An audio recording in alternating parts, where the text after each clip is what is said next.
Ikaw guilty na. Bakit? Sabi ng korte yun, tanga. Ikaw pa magdidima-demanda ng ganyan. Nanguha ka ng bata, nang-abuso ka ng bata. Ang kapal ng mukha mo, te. Pinag-iinitan siya, parang pati, kayo na mag-observe kung tama ang ating nakikita na pati ata media, kinakalkal na eh. Tingnan natin. Betrayal of public trust. Kasama yan sa grounds ng bawat isa sa dalawang impeachment complaints na inihain laban kay Vice President Sara Duterte sa Kamara. Maituturing daw na pagtataksil sa bayan ang paglustay ng bise sa 612.5 million pesos. Naging 612. O bakit? 612 million pesos. We're talking about confidential funds. Si Bongbong billions. Billions, not billion. Billions po ang confidential funds. Hinahatiran pa ng maleta ni hindi nyo mapaimbestigahan. Na confidential funds ng Office of the Vice President at ng Department of Education. Diyan lumutang ang mga kontrobersyal na mga pangalan sa resibo ng confi funds ni VP Sara. Galing, no? Galing nung nung impeachment ni... Ako, ito lang nakikita ko dyan eh. Yung impeachment ni Bongbong Marcos, di ba parang dumaan lang? Ni walang detalye tungkol sa pinag-usapan yung droga, pinag-usapan yung kanyang yung nangyari ditong pagpirma niya sa budget, hinayaan niya lang. Ang daming issue. Pinag-usapan ba sa media? Pinag-usapan ba sa Congress? Kay Sara, may detalyado, no? Tingnan ninyo, kayo na magtingin, baka mali ako eh. Okay? Pero as I observe it, in my opinion, iba yung balita nung binubusisi yung impeachment ni Bongbong Marcos. Parang wala lang, di ba? Parang dumaan. Etong kay yung pangalawang impeachment ni Sara, wala pa. Pero detalyado na. Merong serye ng iba't ibang dodong gaya ni na Dodong. Dami pa, yan, Ay sabihin, hindi kasi coach, dati na yan eh. Binabalik pa. Yun na nga, exactly. Ganyan ang ginagawa eh. Yung dati ng kaso kakalkalin. Ugali ng gobyerno to. Ay hindi ko alam kung kasabwat ang media dyan. Kayo nang nagtanong. Ay kayo nang sumagot. Sa tingin ninyo kasabwat ba media? Hindi ko alam kung kasabwat ang media. Pero yung dating kaso, yung dating ang kaso ni Pastor dismiss na kinalkal pa nila. Kinalkalan din ang kaso si Tebes. Na-dismiss din. Ang hiling mangalkal nitong mga to. So, nalalabas naman sa media, kakalkalin lahat yan. Wala pa impeachment. Sige, kalkalin natin. Sana itong mga congressman natin, or I don't know kung sino man dapat nagkalkal noon, congressman natin o yung mga media man yun. So, kinalkal nyo rin yung kay Bongbong Marcos. Diba? Total, pinag-usapan nyo na sa impeachment. Dodong Alcala, Dodong Bina, Dodong Bunal at iba pa. At kung ano-ano pa, Xiaomi 8, Patiting, J. Camote, Miggy Mango, at ang pinakasikat sa kanilang lahat, si Mary Grace Piatos. Liit ng kampo ni VP Sara, handa silang ipaliwanag ang mga pangalang yan sa tamang forum, oras na umusad na ang impeachment laban sa kanya. Handang ipaliwanag. Hindi yung sinasabi kasi nila, ipipresenta na daw yung Mary Grace Piatos. Fake news kayo! Kung sino man nagsabi niyan, hindi ko alam. Sinabi ba ng News 5 yan? O kung sino man nagsabi niyan, na ipipresenta na si Mary Grace. Alam nyo kasi bakit? Bawal yun. Kaya nga confidential eh. Ano ba Tagalog ng confidential? Pagchismisan? Pag sinabi bang confidential, dapat tinatalakay? Para kayo yung kaibigan ko eh. Ano yung kaibigan mo? Yung sasabihin ko, alam mo may secret ako, huwag mo sasabihin. Alam na ng buong grupo. Pag may sinabi kang ganyan, huwag mo sasabihin ha. Meron kayong tropang ganon? Kung gusto mo mag-announce ng isang bagay, sabihin mo sa tropa mo ganon. Kung tingnan nyo, lahat po ng grupo may ganyan. Lahat po ng tropahan may ganyan. Even lahat ng pamilya may ganyan. O yung taga-announcement, tawag ko diyan Mr. Announcement, eh. Meron kayo diyan, sabihin mo, "Shh, meron ako secret." Wag mo sasabihin, Pero sa loob-loob mo gusto mong ipasabi. Kasi 'pag sa kanya mo sinabi talagang sabog. Ganito 'to, ang gagago, confidential funds nga, eh. Alam mo bang puwede pang ikulong si Sarah do'n 'pag sinabi niya? Kasi dapat pinoproteksiyonan mo yung mga katulad nito. Hindi katulad niyan, yung mga NPA. Siyempre tuturo niyan yung mga rebelde, yung mga komunista, yung mga NPA. O yung mga nangingidnap ng tao sa bundok. O may mga kilala kayong congressman ganyan, pakilagay niyo diyan sa harap. Sa comment section. May kakilala kayong congressman na ganyan, yung nagdadala sa bundok. O lagay niyo sa comment section. Kaya nga do'n ginagamit yung confidential funds. Kaya nga yung mga nagki-kidnap, dinadala sa bundok, galit na galit kay Sarah. O, 'di ba? Ah, tapos gusto malaman yung sino 'yon? Eh, patayin mo na 'yun. Papatayin 'yan. You know why? Parang si Saldi ko 'yun. Isa 'yun doon sa magnanakaw din ng ghost projects. Yung mga intel na 'yan, 'yan yung nagbubuking kung sino yung mga NPA, yung mga rebelde. It's one of them. Ta's ibubuko mo kung sino 'yun. Eh, di parang pinatay ni Sarah 'yun. Ikukulong pa si Sarah niyan. Sagot naman dyan ng Makabayan Block.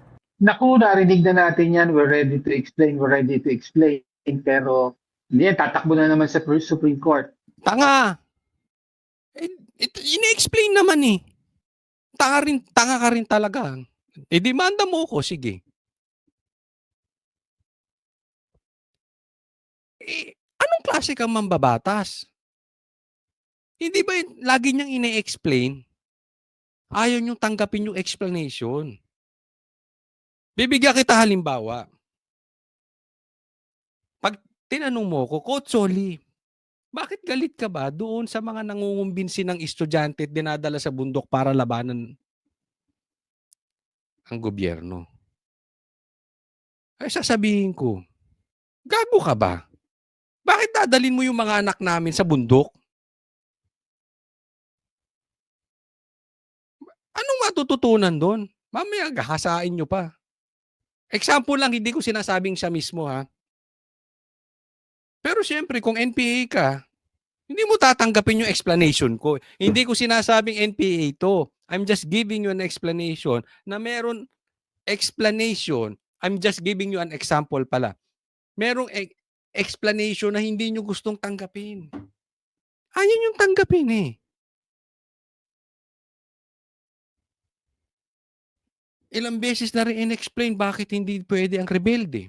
Bakit wag awayin ng China? Nagagalit kayo. Di ba? Oh. Huwag ka nga magbida-bida. Supreme Court. Don't wait for the impeachment proceedings. Ipaliwanag mo na ngayon. Okay. Tanga ka. Tanga talaga to.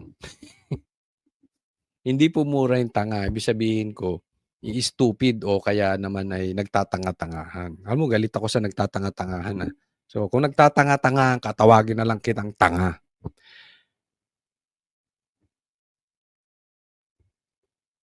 Papaliwanag daw. Pero ang ginagawa daw ni Sarah, tatakbo sa Supreme Court. Aba, siyempre. Kasama sa batas yun, eh. Kasi ayaw nyo tanggapin. Wag na daw antayin ng impeachment, paliwanag na. Eh anong nangyari doon sa impeachment nyo kay Bongbong Marcos? Ano yun, nagpataas lang kayo ng presyo? Oh. Yung sinampan yung impeachment kay Marcos, wala daw substance. Di ba? Galit na galit kayo kay Sara, kay Bongbong Marcos. Gumawa kayo ng drama. Walang kwenta yung ipinasa nyo. Napaka-ipokrito mo itong mga ito, oh. Dahil sa pahayag ng kampo ni VP Sara, umugong ang usap-usapan na posibleng iharap na nila ang totoong Mary Grace Piatos. Paglilinaw naman ng legal counsel ng bise na si Attorney Michael Poa, wala raw siyang sinabi o kinumpirma na ilalabas nila ang isang Mary Grace Piatos. So fake news. Kung sino man nagpalabas niyan, fake news. Hindi ilalabas ang si Mary Grace Piatos. Malay mo, ako yon. Kumpiyansa ang Ay! Ikaw ba? Ikaw ba? Magdidemanda ka pa. Ang kapal ng mukha mo. Di ba ikaw yung convicted ng korte na child abuser? Hindi ako nagsabi nun. Korte. At hindi kita pinagbibintangan. Hindi. Kasi ako galit ako dun sa akusahan mo yung tao pero wala pa namang ano. Lagi ko sinasabi, an accused is considered innocent until proven guilty. Di ba? Sige, itanggi mo. Itanggi mo! Na sinabi ng korte, child abuser ka. Demanda mo rin ako. Gago. Lalakas na ano na ito mga ito. Akala mo kalilinis na itong mga... Ba't ba ang hihilig nyo sa bundok? Hindi, itong child abuser ha. Sinabi naman ng korte yun eh.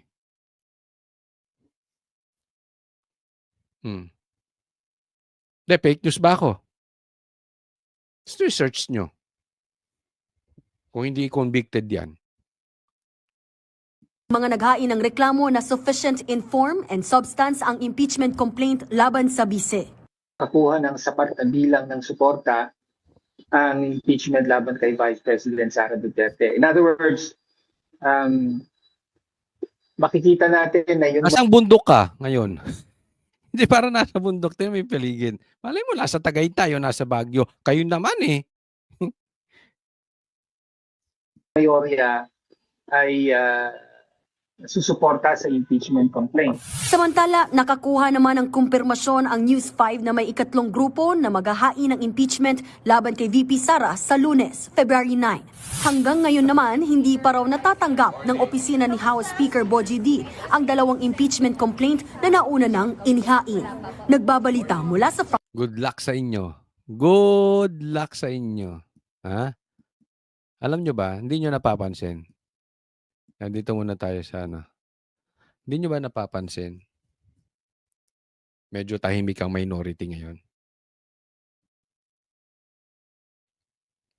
Alam mo yung may ilalim?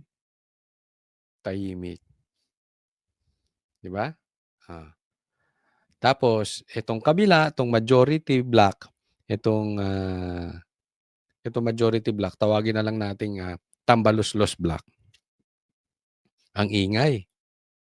Meron pa raw silang palitan, di umano. Patungkol dito kay Lebiste. Sige lang, drama lang kayo.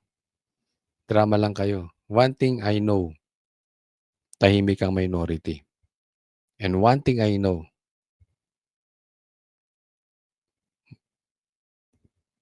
isa na lang, may numero na.